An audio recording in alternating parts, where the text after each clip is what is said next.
Hello and welcome to Learning with Lulu. In this video we are going to go over a summary of chapter 35 in Jane Eyre.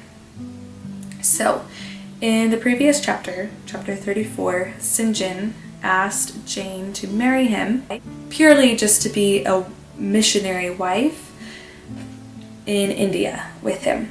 In this chapter we see that St. John does not understand that no means no, and he continues to ask her, and not in the most kind way either. It's just St. John continuing to be an idiot. And Jane continues to decline his offer as kindly as she can, and even St. John's own sister, so Jane's cousin Diana, she says, Jane, like, don't do this. He only sees you as like an instrument to further his own zealous causes. And even her female cousins, St. John's sisters, see that Jane shouldn't be tied to him through marriage in that way.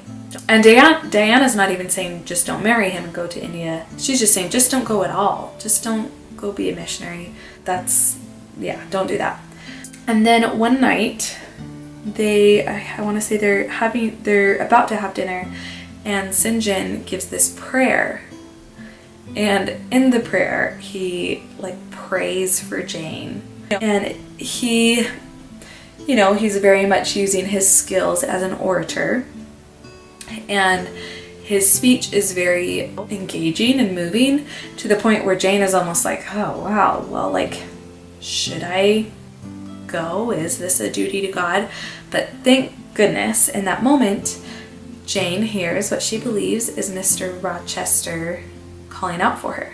And it's not like she thinks that he's outside the house, but it's like she can hear him from a great distance. Whether you believe in supernatural or, kind of magical things or not, in this case, we will find that Jane is not just making this up in her head. Rochester, he is not outside the house. He is not on the moors.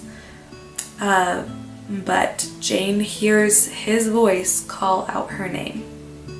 And in that moment, St. John's, like I said, almost his control and influence over her is gone.